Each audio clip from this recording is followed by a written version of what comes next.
6 avril 2002, la 64e édition de la classique flandrienne Gand-Wevelgem. Vous voyez que nous sommes à 37 km de l'arrivée et plusieurs groupes se sont constitués à l'avant de la course. On voit notamment un coureur de la Française des Jeux, un autre coureur de l'équipe US Postal, mais attention, il reste encore un mont difficile à gravir, le terril Kemmelberg. Et là, vous voyez qu'il va y avoir la jonction entre le groupe de tête et le groupe de chasse. Et ensuite, vous allez voir qu'on a Fred Rodriguez et Hendrik Van Dijk de la Palmans qui vont sortir, accompagnés ensuite par le tenant du titre, George Hincapie. Ils sont trois à l'avant de la course à 34 km de l'arrivée. Hincapie, Rodriguez, les deux Américains et le Belge de la Palmans, Van Dijk. Mais quelques kilomètres plus loin, même pas quelques mètres plus loin, un Slovène de l'équipe Alessio Martin Ravizia revient sur le trio. Ils sont 4 à l'avant de la course à 33 km de l'arrivée, alors qu'il reste que 10 secondes. Les deux Montfarenfrit avec Moussi Weknaven ne roulent pas, donc Mario Cipollini ne veut pas être piégé, le champion italien de la formation Aqua et Sapone, et il va revenir sur le quatuor de tête. Lui, normalement, on s'attendait à qu'il attende une arrivée au sprint, et ben non, Mario Cipollini fait preuve d'audace et décide d'attaquer, tandis que derrière, c'est surtout les CSC avec Van Aert et Hoffman, les Télécoms avec Zabel et Clear et les Lotto avec Viruton et Leclerc qui sont obligés de rouler derrière les 5 hommes de tête à 1 minute et 4 secondes. Il reste 23 km. Vous voyez que l'écart se neutralise entre donc ces 5 coureurs. Donc je vais vous rappeler leur nom, leur prénom, leur équipe et leur palmarès.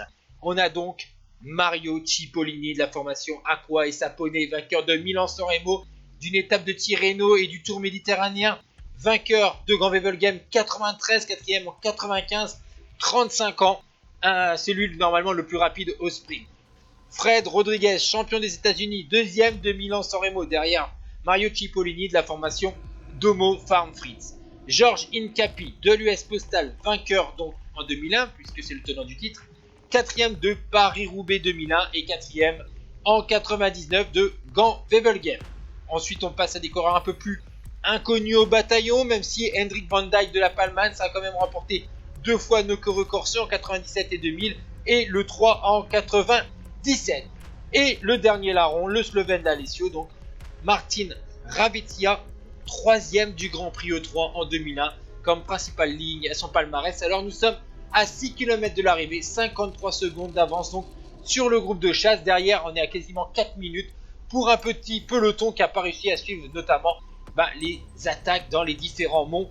Ensuite, vous allez voir qu'il va y avoir des attaques à l'avant de la course puisqu'on essaye quand même de surprendre les coureurs les plus rapides. On a eu Martin Ravizia qui a tenté sa chance, mais finalement, puisque quand même Hincapie et Rodriguez ont une belle pointe de vitesse, ils pensent quand même avoir une chance avec Mario Cipollini, surtout que la course est quand même très longue et difficile, donc pourquoi pas battre le surpuissant sprinter italien. Mais malheureusement, vous allez voir dans la dernière ligne droite, il n'y a pas de surprise.